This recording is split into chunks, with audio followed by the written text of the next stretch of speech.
The morning sun cast long shadows across the polished marble floors of Clarence House as Queen Camilla made her way through the familiar corridors. Her heels clicked rhythmically against the stone, echoing in the quiet hallways that had become her second home since marrying Charles.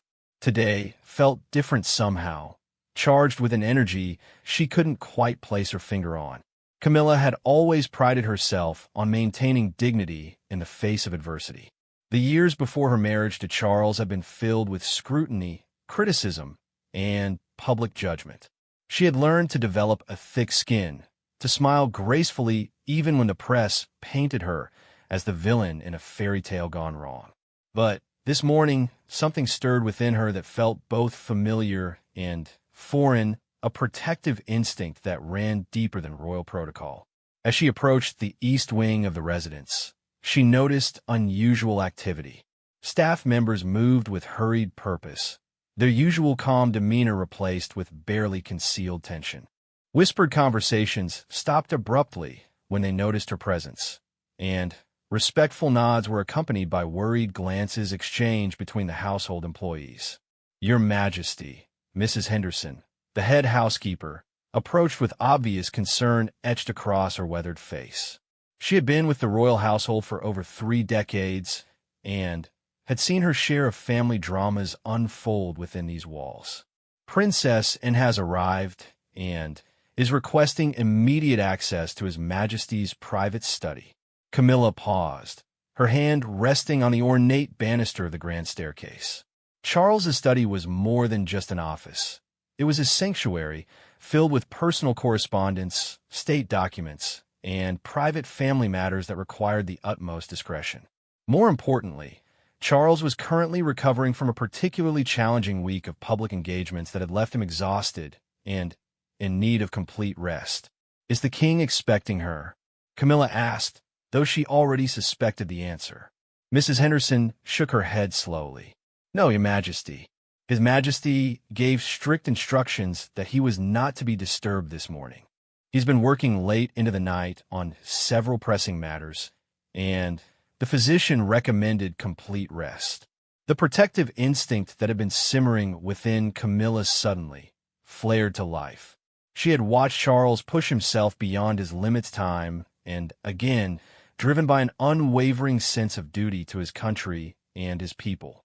He often forgot that he was human first, king second, and that his body required the same care and attention as anyone else's. Princess Anne had always been a force of nature within the royal family. Her directness and no-nonsense approach to royal duties had earned her respect and admiration, but it had also created moments of tension when her strong will collided with family dynamics. Camilla understood Anne's dedication to royal protocol and her fierce loyalty to the crown, but she also recognized that sometimes family relationships required delicate handling. "Where's Princess Anne now?" Camilla inquired, her voice maintaining its calm, measured tone despite the growing concern she felt. "She's waiting in the morning room, Your Majesty." She seemed quite determined to speak with His Majesty immediately. I explained that he was resting, but she insisted it was a matter of considerable urgency. Camilla nodded thoughtfully. In her years as queen consort, she had learned to navigate the complex web of royal family relationships with careful consideration.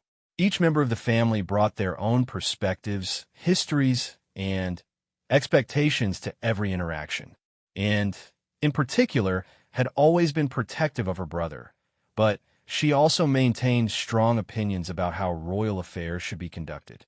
"Thank you, Mrs. Henderson. Please ensure that His Majesty remains undisturbed. I'll speak with Princess and myself." As Camilla made her way toward the morning room, she reflected on the delicate balance she had worked so hard to achieve within the family dynamic. Her role as queen consort required her to support Charles while also maintaining respectful relationships with his children and siblings.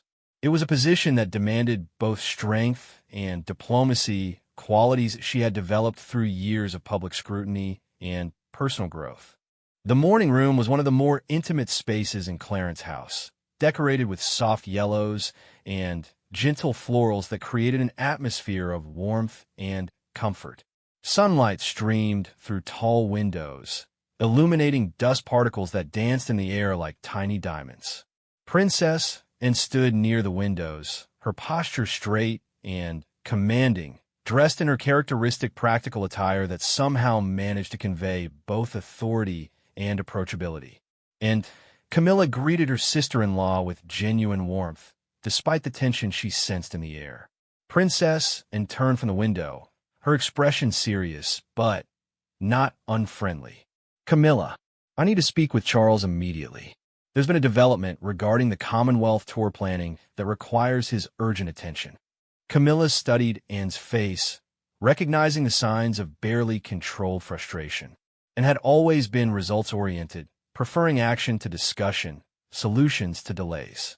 Her military background and decades of royal service had instilled in her a sense of urgency about official matters that sometimes clashed with the more measured pace that Charles preferred for important decisions.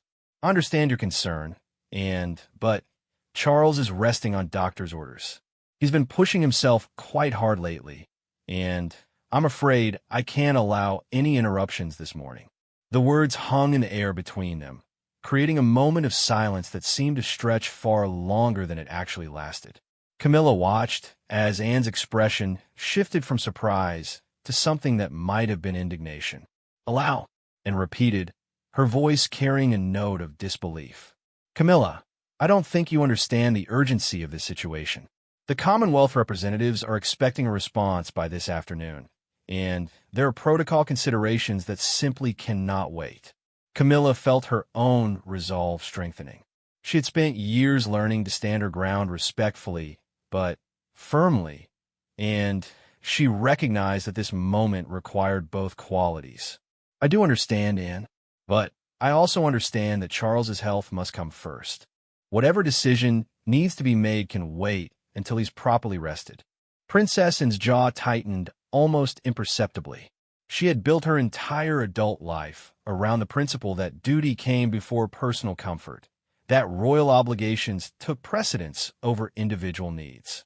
The idea that important state business should be delayed for something as simple as rest seemed to challenge everything she believed about royal service. "This is hardly a personal matter, Camilla. We're discussing official business that affects multiple Commonwealth nations. Charles will want to be informed immediately." "Perhaps," Camilla acknowledged, "but as his wife, I'm making the decision that his health takes priority today. The Commonwealth has waited centuries. It can wait a few more hours." The tension in the room became palpable. Both women understood that this conversation had moved beyond the immediate issue of whether Charles should be disturbed. They were negotiating boundaries, establishing precedents, and defining roles within the complex hierarchy of royal family relationships. And took a step closer, her voice dropping to a more intimate tone. "Camilla, I've been serving this family and this country for over 50 years. I understand royal duty in ways that perhaps you're still learning to appreciate." The comment hit its mark, touching on insecurities that Camilla had worked hard to overcome.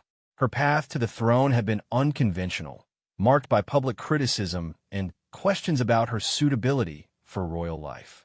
But those challenges had also given her a unique perspective on the human cost of royal duty, on the importance of protecting those you love from the relentless demands of public service. And in those 50 years, have you ever seen Charles collapse from exhaustion?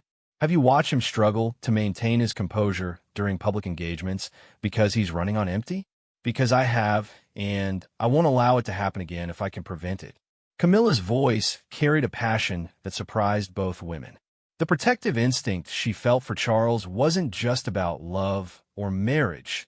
It was about recognizing the toll that royal duty could take on even the strongest individuals. Princess Anne studied Camilla with new attention, perhaps seeing for the first time the depth of commitment and understanding that lay beneath the surface of their family relationship. "You're serious about this?" "Completely serious," Camilla confirmed. "Charles will not be disturbed this morning. If the matter is truly urgent, you can discuss it with his private secretary or wait until this afternoon when he's at proper rest." The silence that followed was charged with unspoken communication. Both women were strong-willed individuals who had learned to navigate complex social and political situations. They understood that this moment would define their relationship going forward, establishing boundaries and expectations that would influence future interactions. And moved toward the door, then paused, her hand on the ornate handle. You realize this won't go unnoticed by the rest of the family. I'm prepared for that, Camilla replied evenly. After and left, Camilla remained in the morning room for several minutes, processing what had just occurred. She understood that she had crossed a line that couldn't be uncrossed, had made a decision that would have consequences beyond this single morning. But she also knew that protecting Charles, not just as a king, but as her husband, was worth whatever difficulties might follow. The afternoon brought its own challenges as news of the morning's events began to circulate through the household staff and, inevitably, beyond the walls of Clarence House. Royal households operated on intricate networks of communication, where information traveled quickly through established channels of loyalty and protocol. Camilla spent the early hours of the afternoon in her private sitting room, a space she had carefully designed to reflect her own taste while respecting the historical significance of the residence. Soft blues and greens created a calming atmosphere, while carefully chosen artwork and personal photographs provided comfort and connection to her own history. She was reviewing correspondence when her private secretary, Miss Thompson, entered with obvious hesitation. Your Majesty, I've received several inquiries from family members regarding this morning's events. What sort of inquiries? Camilla asked, though she suspected she already knew. The Earl of Wessex called asking about Princess Anne's visit, and there was a message from the Princess of Wales expressing concern about a family matter that needed clarification. Camilla set down her papers and considered her response carefully. Royal families, like all families, operated on complex networks of relationships, alliances, and historical dynamics. Her decision to refuse an access to Charles would be interpreted through various lenses, each family member bringing their own perspective to the situation. Please respond that this morning's events were handled according to my judgment as Queen Consort, prioritizing His Majesty's health and well-being. No further explanation is necessary at this time. Miss Thompson nodded and made notes in her ever-present notebook. Should I expect follow-up inquiries? Almost certainly, Camilla replied with a slight smile. But I'm confident that we've made the right decision. As the afternoon progressed, Camilla found herself reflecting on the broader implications of her choice. Royal life required constant balancing acts between public duty and private needs, between family relationships and official responsibilities. Her role as Queen Consort placed her at the center of these competing demands, requiring her to make decisions that affected not just her own family, but the institution of monarchy itself. The sound of footsteps in the corridor outside her sitting room interrupted her thoughts. Charles's voice, tired but warm, could be heard thanking staff members for their consideration during his rest period. Camilla felt a wave of relief wash over her. He sounded refreshed and ready to face whatever challenges the remainder of the day might bring. When Charles appeared in the doorway of her sitting room, Camilla could see immediately that her decision had been correct. His color had returned, the lines of exhaustion around his eyes had softened, and his posture conveyed the strength and dignity that his public role required. "My dear," he said, settling into the chair across from her, "I understand there was some excitement this morning while I was sleeping." Camilla met his gaze directly, finding in his expression not criticism but gratitude, and wanted to discuss Commonwealth tour planning. "I felt it could wait until you were properly rested." Charles nodded slowly, understanding passing between them without the need for extensive explanation. "And how did she receive that decision?" "About as well as you might expect," Camilla replied with gentle humor. "I suspect we'll be hearing more about it soon." "Undoubtedly," Charles agreed. "But thank you for protecting my rest. I needed it more than I care to admit." As evening approached, Camilla prepared herself mentally for whatever conversations might be required to address the day's events. She understood that her relationship with Princess and would require careful attention in the coming days, but she also felt confident that her decision had been correct. The role of queen consort demanded many things: diplomacy, grace, strength, and wisdom. But, perhaps most importantly, it required the courage to make difficult decisions when the well-being of those you love was at stake. As Camilla looked out at the gardens of Clarence House, she felt prepared for whatever challenges tomorrow might bring. The next morning arrived with an unseasonable chill that seemed to mirror the atmosphere within royal circles. Word of Camilla's refusal to allow Princess and access to Charles had spread through the interconnected network of royal households like ripples across a still pond. Each family member, courtier, and staff member interpreted the event through their own lens of experience and loyalty, creating a complex web of opinions and concerns. Princess sat in her private study at Gatcombe Park, reviewing the morning papers with particular attention to any mentions of royal family activities. The press hadn't yet caught wind of yesterday's incident, and knew it was only a matter of time before whispers became headlines. Her decades of experience with media scrutiny had taught her that royal family dynamics were perpetual sources of public fascination. The Commonwealth Tour documentation lay spread across her mahogany desk, a reminder of the urgency she had felt yesterday morning. The irony wasn't lost on her that the very papers she had deemed so critical were now waiting for attention that could have been given hours earlier. And was nothing if not practical. She understood that dwelling on missed opportunities served no useful purpose. Her private secretary, Colonel Matthews, entered with his customary military bearing. His career in the royal household had spanned nearly 2 decades, and he had developed an intuitive understanding of when delicate situations required careful handling. "Ma'am, the Duke of Edinburgh's office is called requesting a meeting regarding coordination of upcoming engagements. They've suggested this afternoon, if your schedule permits," and looked up from the papers, recognizing the diplomatic language that often concealed deeper concerns. Edward's request for a meeting likely had less to do with engagement coordination and more to do with understanding yesterday's events from her perspective. "Certainly. Please confirm that I'll be available at 3 o'clock. As Colonel Matthews left to make the arrangements and reflected on the complex dynamics that govern royal family relationships. Unlike ordinary families, their personal disagreements had the potential to affect constitutional matters, public perception, and international relationships. Every interaction was viewed through multiple lenses: personal, political, and institutional, and had always prided herself on maintaining clear boundaries between family relationships and official duties. Her approach to royal service was informed by military precision and unwavering commitment to duty above personal comfort. This philosophy had served her well throughout her career, earning respect from the public and her royal colleagues alike. But yesterday's encounter with Camilla had challenged her assumptions about how family dynamics should intersect with royal responsibilities. Camilla's fierce protection of Charles had surprised, and with its intensity and conviction. She began to wonder if her own approach to royal duty might be too rigid, too focused on protocol at the expense of human consideration. Meanwhile, at Kensington Palace, the Prince and Princess of Wales were having their own conversation about the previous day's events. William had received a call from his father's private secretary, providing a diplomatically worded summary of what had transpired. The message was clear enough. Camilla had made a decision that had created ripples throughout the family structure.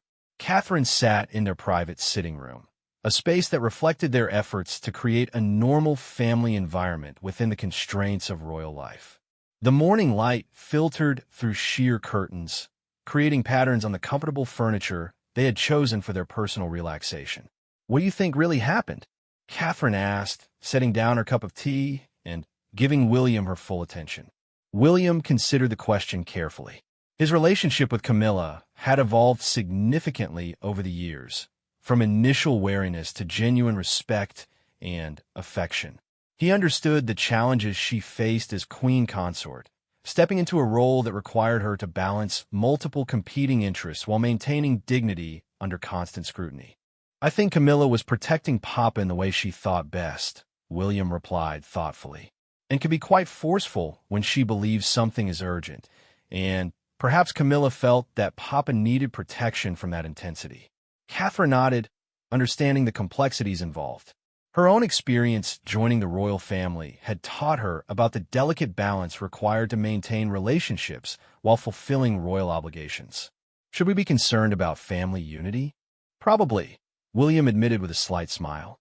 "But I think we should trust that both Camilla and are capable of working through this. They're both strong women who care deeply about the family and the institution."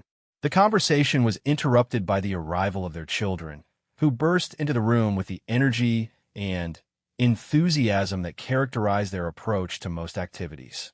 The presence of the next generation provided a welcome reminder that royal family life encompassed much more than protocol disputes and official responsibilities. Later that morning, at Clarence House, Charles was having his own discussion with his private secretary about managing the aftermath of Camilla's decision. Sir Jonathan, a career diplomat who had joined the royal household after retiring from the Foreign Office, approached these situations with a careful precision that had served him well in international negotiations. "Sir, we've received several inquiries from family members requesting clarification about yesterday's events. How would you like us to respond?" Charles sat behind his desk, surrounded by the papers that had accumulated during his brief absence from official duties. The irony that his forced rest had actually created more work wasn't lost on him, but he felt considerably better equipped to handle the challenges after proper sleep. "What sort of inquiries, specifically?" "The Duke of Edinburgh's office has requested a family meeting to discuss coordination of schedules and responsibilities. Princess and has indicated her willingness to meet with any family member who might have concerns about royal protocol. The Prince of Wales has offered his assistance in mediating any misunderstandings." Charles nodded, appreciating his family's efforts to maintain harmony while recognizing the underlying tensions that needed to be addressed. "I think a family discussion might be beneficial, but let's ensure it's framed as a regular coordination meeting rather than a response to any specific incident." Sir Jonathan made notes while Charles continued his thoughts. "Please reach out to all relevant family members and suggest a meeting next week. We'll discuss upcoming engagements, scheduling considerations, and general coordination matters." As Sir Jonathan left to make arrangements, Charles reflected on the position Camilla had put herself in by protecting him. He understood that her decision had been motivated by love and concern for his well-being, but he also recognized that it had created challenges that would require careful navigation. Camilla herself spent the morning dealing with her own correspondence and official duties, maintaining her regular schedule despite the undercurrents of tension surrounding yesterday's events. Her approach to handling stress had always been a focus on constructive action rather than worry about factors beyond her control. Her lady-in-waiting, Mrs. Parker, had been with the royal household long enough to recognize when delicate situations required extra attention to protocol and communication. She approached Camilla's morning briefing with particular care. "Your Majesty, we've received several social invitations that may require careful consideration given recent events." Camilla looked up from her correspondence with interest. "What sort of invitations?" "Lady Mountbatten has invited you to join her for lunch next week, specifically mentioning her desire to discuss family matters. The Duchess of Gloucester has suggested afternoon tea to catch up on recent developments. Several other family friends have made similar overtures." Camilla understood immediately that these invitations represented opportunities for informal communication about yesterday's incident.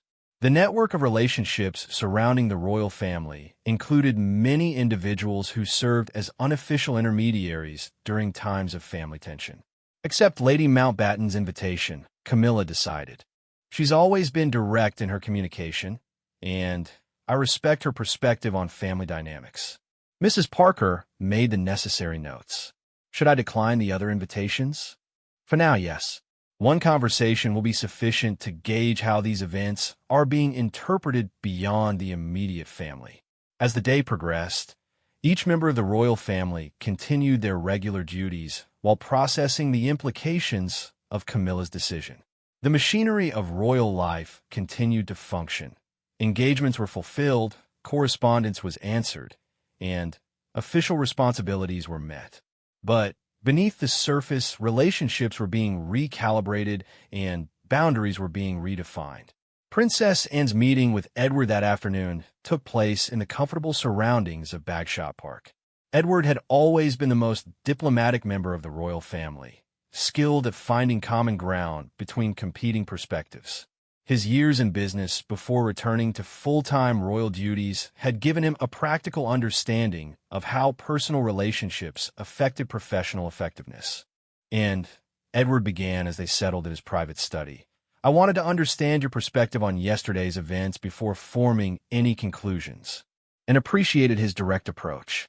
It was quite simple, really. I needed to discuss urgent Commonwealth matters with Charles, and Camilla refused to allow me access to him.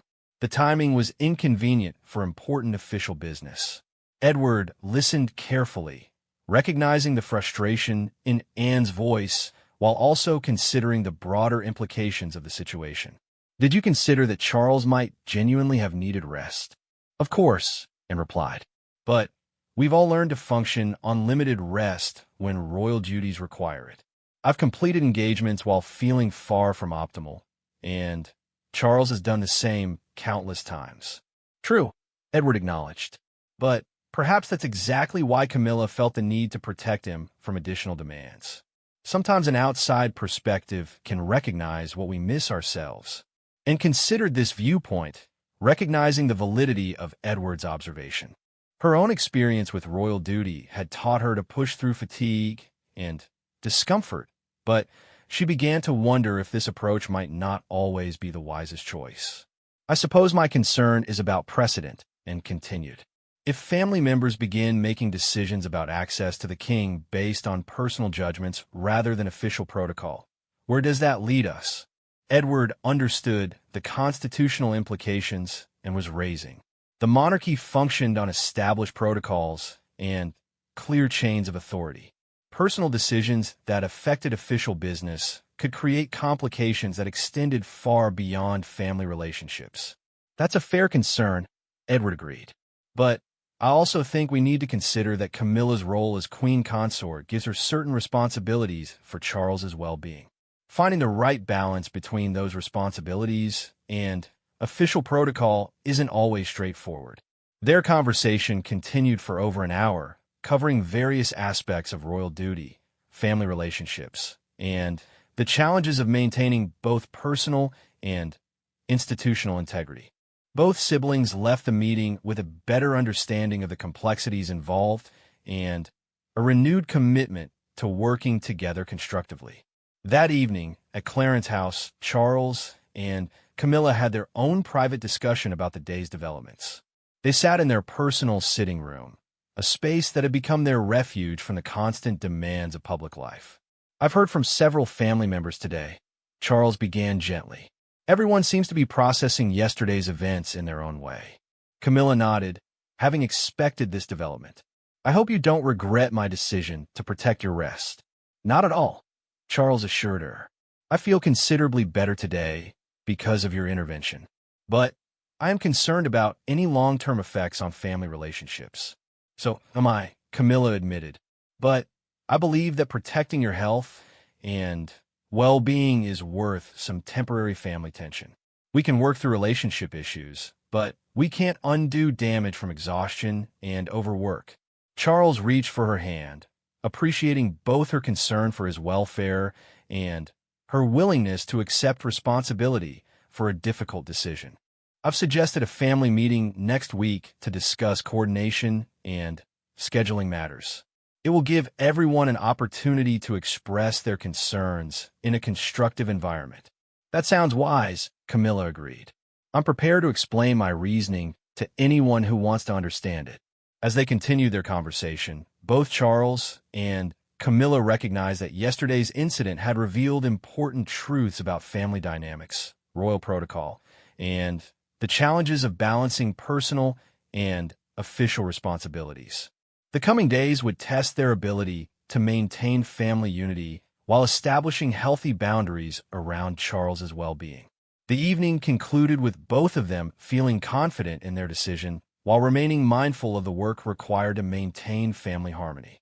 Royal life demanded constant balancing acts, but their commitment to each other and to the institution they served provided a strong foundation for navigating whatever challenges lay ahead. Outside, the grounds of Clarence House settled into the quiet rhythms of evening. Security personnel maintained their vigilant watch. Household staff completed their daily duties, and the ancient walls that had witnessed countless royal dramas had prepared to shelter another night of royal rest, protected, this time, by love as much as protocol. The week following the incident at Clarence House passed with careful diplomacy and measured communication between family members. Each day brought its own challenges as royal engagements continued, correspondence accumulated, and the delicate work of maintaining family relationships proceeded alongside official duties. The proposed family meeting had been scheduled for Sunday afternoon at Windsor Castle, a venue chosen for its neutrality and historical significance. Windsor Castle had witnessed countless family gatherings throughout its long history, from celebrations to serious discussions about the future of the monarchy. The choice of location sent a subtle message about the importance Charles placed on maintaining family unity while respecting the institutional nature of their relationships. Camilla spent the morning of the meeting in quiet preparation, reviewing not only the events that had led to this gathering, but also the broader context of her role within the family structure.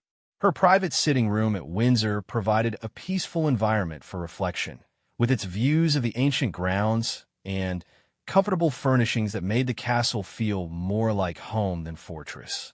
Her lady-in-waiting, Mrs. Parker, brought the morning correspondence and a gentle reminder about the afternoon schedule. Your Majesty, the family meeting is set for 3 o'clock in the oak drawing room. Will you need any particular materials prepared? No special preparations, Camilla replied thoughtfully. I believe this conversation will be best served by honest communication rather than formal presentations. Mrs. Parker understood the significance of this approach. Royal family meetings often involved extensive briefings, position papers, and carefully structured discussions. Camilla's preference for informal conversation suggested her confidence in addressing concerns directly and personally. Meanwhile, Princess was making her own preparations at Gackham Park. Her approach to the upcoming meeting reflected her characteristic directness and practical outlook. She had spent the week reflecting on her conversation with Edward and considering various perspectives on the incident that had prompted this gathering. Colonel Matthews found her in the stables, where she often did her best thinking while attending to her horses. The rhythmic work of grooming and stable maintenance provided a meditative quality that helped her process complex situations. Ma'am, your transport to Windsor is arranged for 2 o'clock. Is there anything specific you'd like me to prepare regarding the Commonwealth tour documentation? And paused in her work, considering the question. Bring the basic overview, but I don't think this meeting will focus extensively on those particular details. The broader issues of family coordination and royal protocol seem more likely to dominate the discussion. Colonel Matthews nodded, understanding Anne's assessment of the situation. Her years of experience with royal family dynamics had taught her to distinguish between immediate concerns and underlying issues that required more fundamental attention. At Kensington Palace, William and Catherine were having their own discussion about the afternoon's meeting. Their participation in family gatherings carried particular weight, as representatives of the next generation and parents of future monarchs. Their perspective on family dynamics often influenced how situations were resolved. What do you think the main issues will be? Catherine asked as they prepared for the journey to Windsor. William considered the question while reviewing his understanding of recent events. Probably boundaries and protocol, he replied. and values clear procedures and consistent application of royal standards. Camilla's decision challenged some of those expectations. Catherine nodded, appreciating the complexity of the situation. But Camilla was protecting your father's health. Surely that should take priority over protocol in some circumstances. I agree, William said. But I can also understand Anne's concerns about precedent. If family members begin making individual decisions about royal business based on personal judgments, it could create confusion about authority and responsibility. Their conversation was interrupted by the arrival of their children, eager to know whether they would be accompanying their parents to Windsor.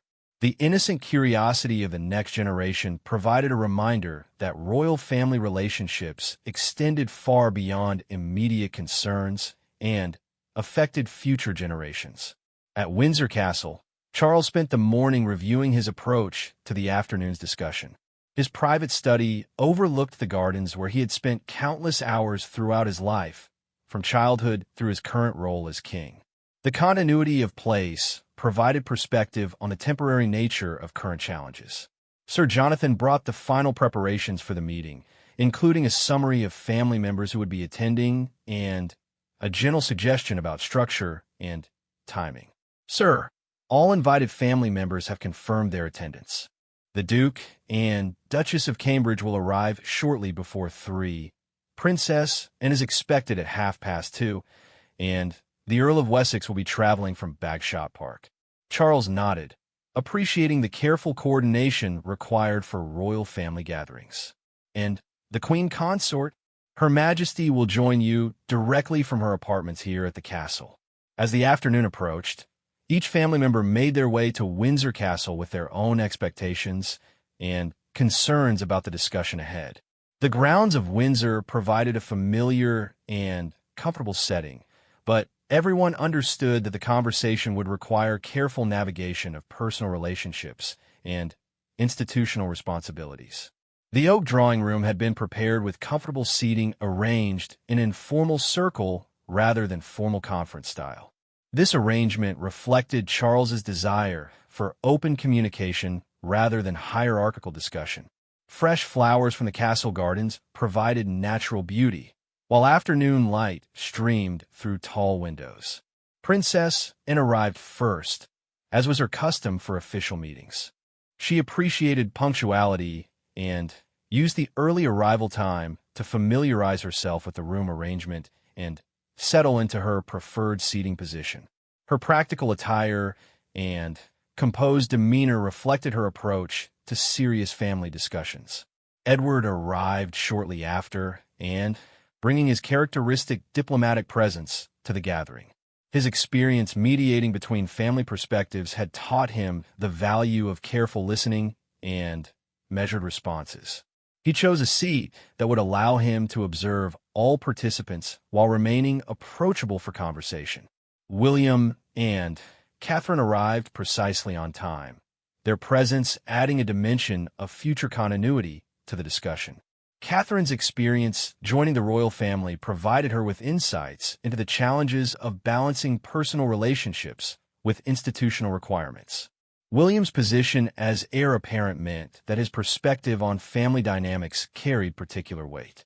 Charles and Camilla entered together, presenting a united front while remaining open to honest discussion about recent events. Their body language conveyed both confidence in their decisions and respect for family members' concerns. "Thank you all for making time for this discussion," Charles began, his tone warm but serious.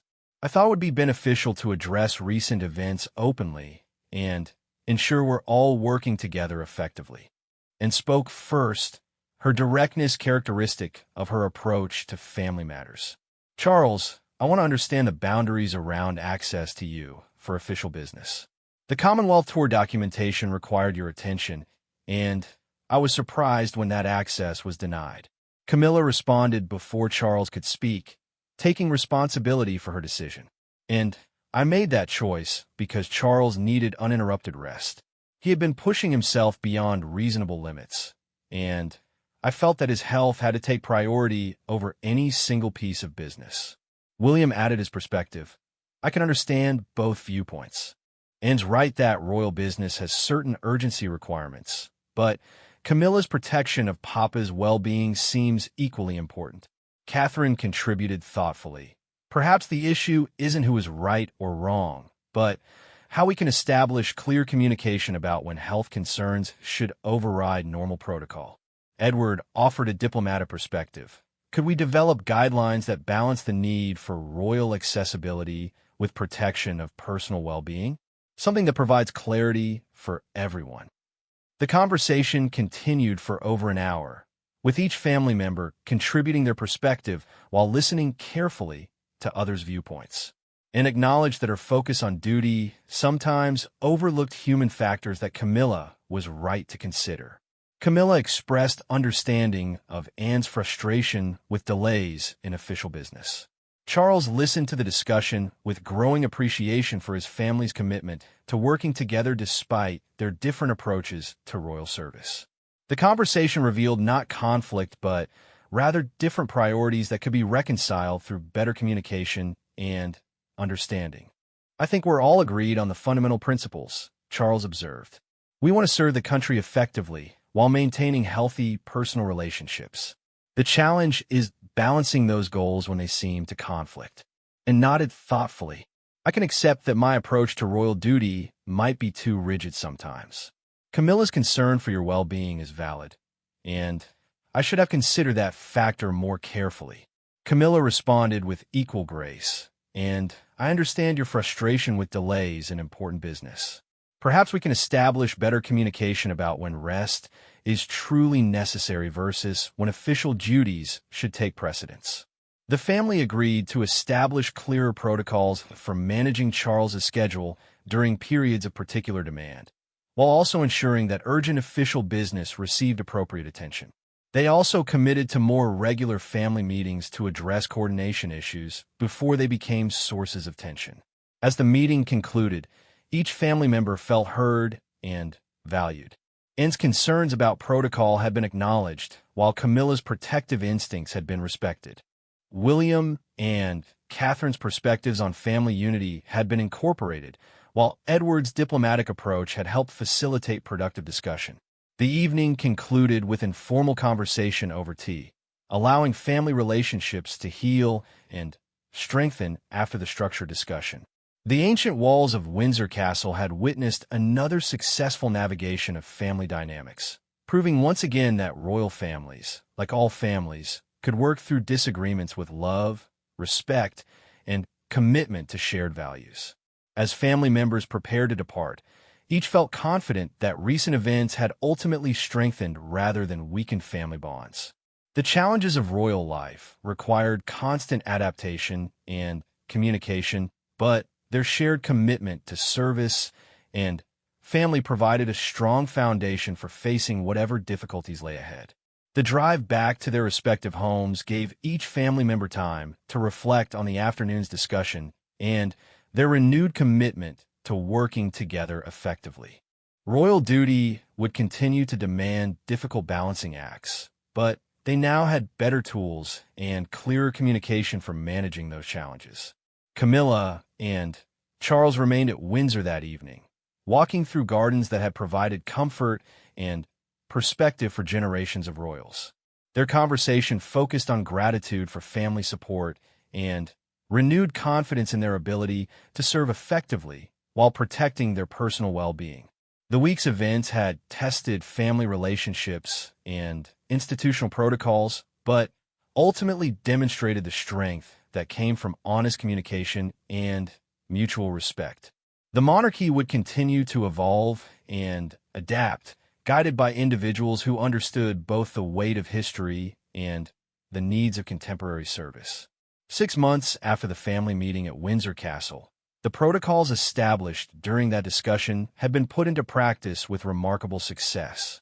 The royal household had developed a more nuanced approach to managing Charles's schedule, one that balanced the urgent demands of kingship with the fundamental need for personal well-being.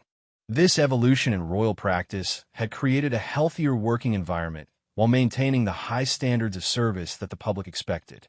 Camilla stood in her private garden at Highgrove, watching the early morning light filter through the ancient oak trees that Charles had planted decades earlier. The garden represented continuity and growth, themes that had become central to her understanding of her role within the royal family. The challenges of the previous year had strengthened her confidence in making difficult decisions while deepening her appreciation for the complex relationships that defined royal life. The Commonwealth tour that had sparked the original crisis had been completed successfully 3 months earlier. The delay that had frustrated Princess and so intensely had ultimately allowed for more thorough preparation and better coordination between participating nations. Charles had approached the tour with renewed energy, his improved rest schedule having prepared him well for the demanding itinerary of official engagements. Mrs. Parker approached with the morning correspondence, her presence a reminder of the continued demands of royal life, even in moments of personal reflection. Your Majesty, Princess Anne's office has called to confirm lunch next week. She mentioned wanting to discuss the upcoming Gackham horse trials and your possible attendance. Camilla smiled at the invitation, recognizing the personal gesture within the official communication. Her relationship with and had evolved significantly since their confrontation, developing into a partnership built on mutual respect and clearer understanding of each other's motivations and concerns. Please confirm my attendance, Camilla replied. I'm looking forward to seeing the preparations for the trials. The invitation represented more than social courtesy.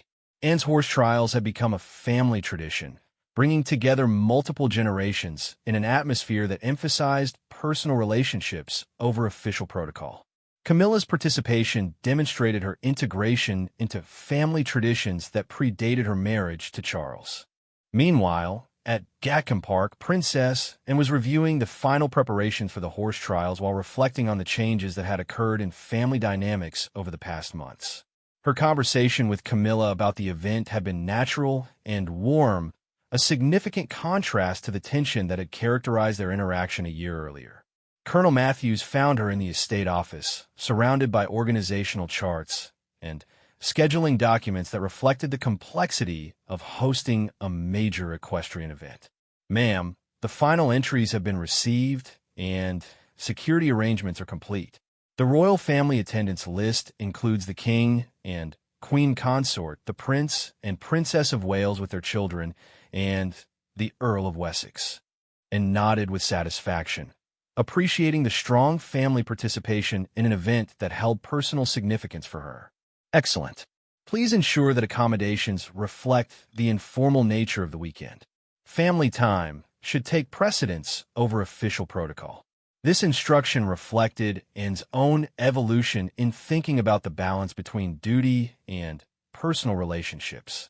Her experience with the Commonwealth Tour crisis had taught her valuable lessons about the importance of considering human factors alongside official requirements. At Kensington Palace, William and Catherine were preparing their children for the weekend at Gackham Park. The horse trials had become an anticipated family event, offering the children opportunities to experience royal life in a more relaxed setting while learning about the equestrian traditions that had always been important to their extended family. Will Aunt Anne be riding in the competition? Princess Charlotte asked with the directness characteristic of childhood curiosity. Catherine smiled at her daughter's question. Aunt Anne will be organizing the event, but she might participate in some of the demonstrations. She's been riding horses since before I was born. The conversation provided an opportunity to discuss family history and traditions, helping the children understand their connection to generations of royal involvement in equestrian sports. These informal moments of education were precious opportunities to share family values and historical perspective. William added his own memories of attending the horse trials as a child, describing the excitement of watching world-class competitors while enjoying relaxed time with extended family. It's one of the few times when we can be together without thinking too much about official duties.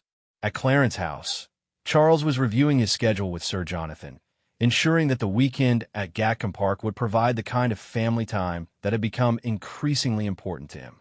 The protocols established after the family meeting had been successful in protecting periods of personal renewal while maintaining royal effectiveness. Sir, The weekend itinerary allows for significant, unstructured time with family members. Monday morning has been kept clear for your return and any necessary recovery time. Charles appreciated the careful attention to balance that now characterized his scheduling. The lesson learned from Camilla's protective intervention had been incorporated into regular planning, preventing the kind of exhaustion that had made that intervention necessary. Perfect. This kind of family gathering is essential for maintaining the relationships that support our public service. Camilla joined Charles in his study, bringing tea and her own perspective on the upcoming weekend.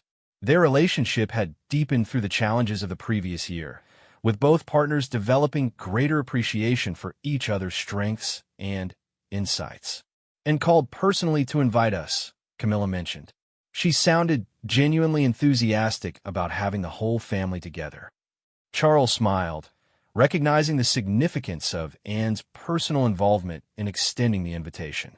His sister's evolution from protocol-focused royal to someone who actively prioritized family relationships represented one of the positive outcomes of their earlier difficulties. I think the family meeting at Windsor accomplished more than we realized at the time, Charles observed. Everyone seems to have learned something valuable about balancing our different responsibilities. As the weekend of the horse trials approached, each family member prepared in their own way for an event that had gained symbolic importance beyond its equestrian significance. The gathering would represent the successful integration of lessons learned during a period of family tension and the establishment of healthier approaches to royal service. The grounds of Gatcombe Park were transformed for the event, with temporary facilities for competitors and spectators complementing the natural beauty of the countryside setting, and had insisted on maintaining the informal atmosphere that made the trials special, avoiding excessive formality that might detract from the sporting focus. Friday evening brought the family together for dinner in the comfortable surroundings of Anne's home. The conversation flowed naturally between personal topics and gentle discussion of royal duties, demonstrating the successful integration of family relationships with professional responsibilities.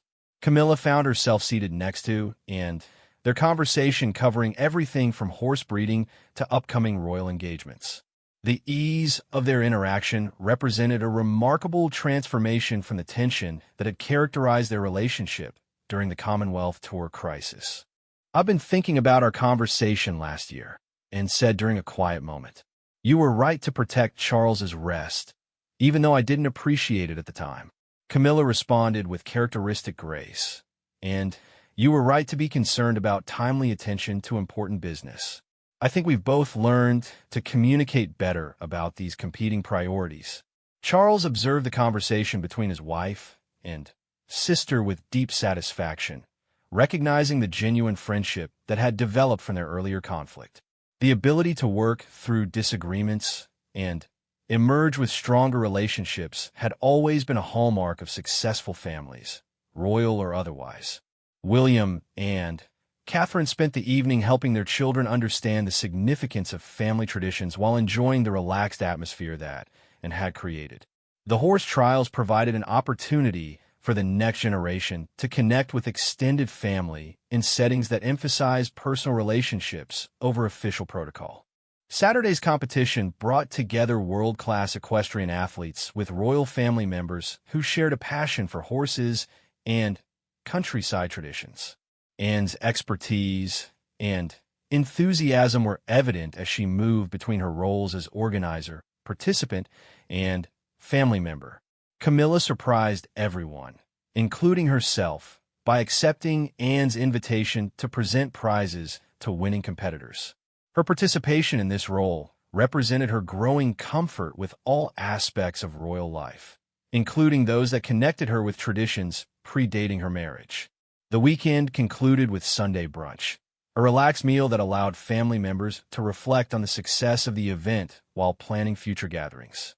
The conversation naturally included discussion of upcoming royal engagements, but these professional topics were integrated seamlessly with personal family planning.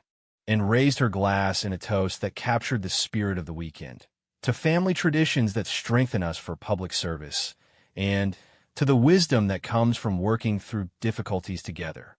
The toast was received with genuine warmth by all family members, recognizing both the challenges they had overcome and the stronger relationships that had resulted. Each person present understood that royal life would continue to present difficult balancing acts, but they now had better tools and deeper relationships for managing those challenges. As family members prepared to return to their regular routines, each carried renewed appreciation for the support system that made royal service sustainable. The Commonwealth tour crisis that had sparked a family confrontation had ultimately led to healthier practices and stronger relationships. Camilla and Charles drove back to London in comfortable silence, both reflecting on the success of the weekend and the broader lessons learned over the past year. Their relationship had been tested and strengthened by the challenges of royal life, proving that love and mutual support could thrive even within the constraints of constitutional monarchy. The following week brought its own demands and opportunities, but the royal family faced them with greater confidence and better communication. The protocols established after the Windsor Castle meeting continued to function effectively, protecting personal well-being while maintaining public service excellence. Princess Anne's next conversation with Camilla about official business took place in a spirit of collaboration rather than confrontation. They had learned to discuss competing priorities openly, finding solutions that respected both urgent royal duties and personal health considerations. The evolution of their relationship had broader implications for royal family dynamics, demonstrating that even deeply established patterns of interaction could change when individuals committed to growth and understanding. The monarchy itself benefited from family members who had learned to balance tradition with adaptation. 6 months after a confrontation that could have created lasting family division, the royal family had emerged stronger and more unified. Charles continued his royal duties with renewed energy, supported by family members who had learned to work together more effectively. Camilla had established her role as protector of the king's well-being while building genuine friendships with his siblings. The Commonwealth tour documentation that had seemed so urgent during the original crisis had been handled successfully despite the delay, proving that royal business could accommodate human considerations without compromising institutional effectiveness. The monarchy had demonstrated its ability to evolve and adapt while maintaining its essential character and purpose. As autumn gave way to winter, the royal family continued their service with renewed confidence in their ability to support each other through whatever challenges lay ahead. The lessons learned through honest confrontation and careful reconciliation had created a stronger foundation for both family relationships and public service.